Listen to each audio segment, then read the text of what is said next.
One of the biggest challenges expats face when moving to a foreign country is figuring out how much money they're going to need to live on.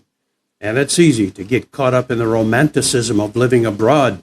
But the reality is you're going to need to make some serious financial plans if you want to live comfortably. And let's be real, it's easy to get caught up in the misconceptions about how cheap it is to live here in the Philippines. I've seen many expats come to the Philippines thinking they can live on like $500 a month, and that's just not realistic. Don't get me wrong, the cost of living here is lower, but you're still going to need to make some smart financial decisions if you want to enjoy your life here. And it's not just about having enough money to live on, it's about being able to afford the lifestyle you want. When it comes to budgeting as an expat, you got to think about all the typical expenses you'd have back home: housing, food, transportation, entertainment, and then you've got to factor in all the extras that come with living abroad, like visa fees, healthcare costs, and it can be overwhelming to say at least. So these numbers are based on a two-person household in Metro Manila, non-smoking and hardly any drinking, and occasionally eating out. So let's dive into the real numbers. My monthly rent is 25,000 pesos, or $430 for a 3-bedroom, 90-square-meter, 2-story house in a gated community that is very comfortable. And previously in Cebu, I was paying 12,000 pesos, or $225 a month for a 3-bedroom, 65-square-meter, 2-story townhome, also in a gated community. Renting here in the Philippines usually requires 2 months' rent as a security deposit and your first month's rent up front. So figure 3 months' rent to move in. You'll find electric bills in the Philippines to be some of the highest utility costs amongst Asian nations. My monthly average electric bill is 3,675 pesos, or $63, and in Cebu, it averaged about 1,000 pesos more per month. And whether you are in the Luzon area or the Visayan area, you'll find electric rates range between 11 to 14 pesos per kilowatt hour.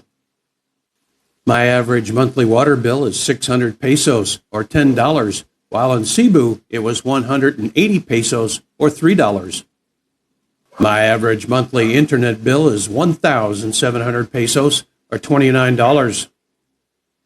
My average monthly cellular bill is 1,500 pesos, or $25.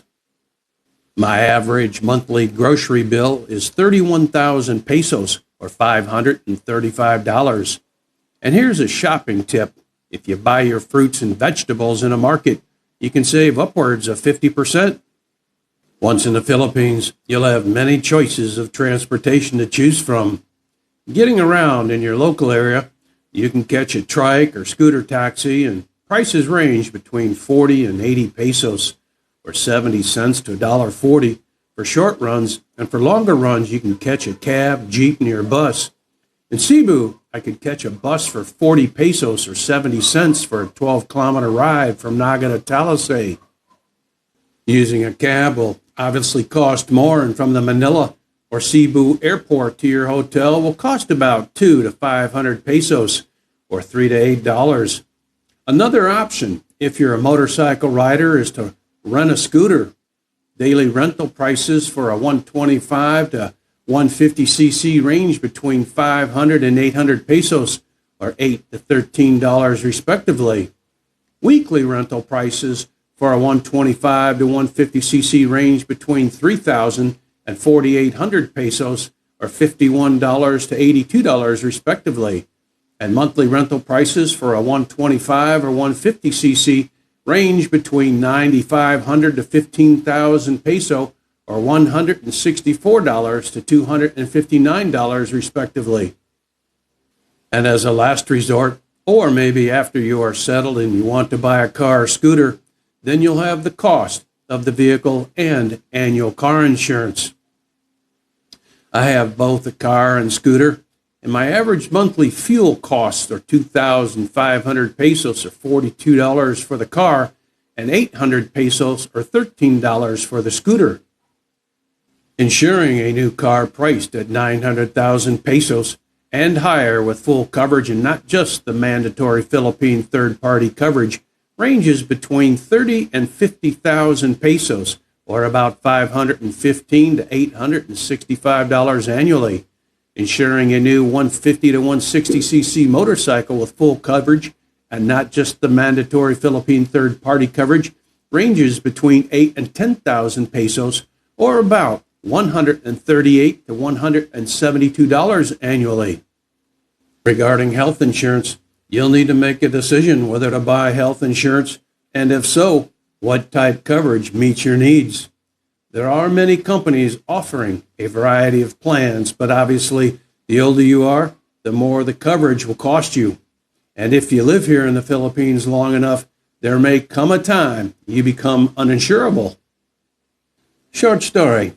I lived in Thailand 5 years, aged between 63 and 68, and I paid a total of about $10,000 in premiums over the 5 years. Not once did I ever use the hospital, as I've been blessed with good health. So I arrived in the Philippines aged 68 with few health insurance options, and those that were offered were exorbitant in cost. So I'm faced with the decision to pay exorbitant health insurance premiums or self-insure. I now self-insure, meaning I have no health insurance, and I'm prepared to finance any and all hospital costs that I might be presented with. And lastly, you should also have a backup plan in the case you can no longer afford to live in the Philippines or need to exit and go back to your home country due to medical problems. Medical expenses I have incurred for teeth cleaning was 1,000 pesos or $17. An emergency room visit outpatient for a blocked esophagus was 2,500 pesos or $42. My prescription glasses cost me 23,000 pesos or $390, and prescription sunglasses cost me 24,000 or $410. And lastly, I have a monthly miscellaneous category that I allocate 30,000 pesos or $512, which covers dining out, haircuts, clothes, entertainment, and travel. So, to sum it up, my monthly budget is 97,000 pesos or $1,652. But for the sake of rounding up, let's just say 100,000 pesos or $1,700. Budgeting as an expat in the Philippines requires some serious planning and research. And you got to be realistic about your expenses and make smart financial decisions if you want to live comfortably here. Thanks for watching, guys. If you've got any budgeting tips or experiences you'd like to share, leave them in the comments below. And if you're new to this channel, consider subscribing and check out the Expat Den playlist for more expat living tips and adventures. I'll see you in the next video.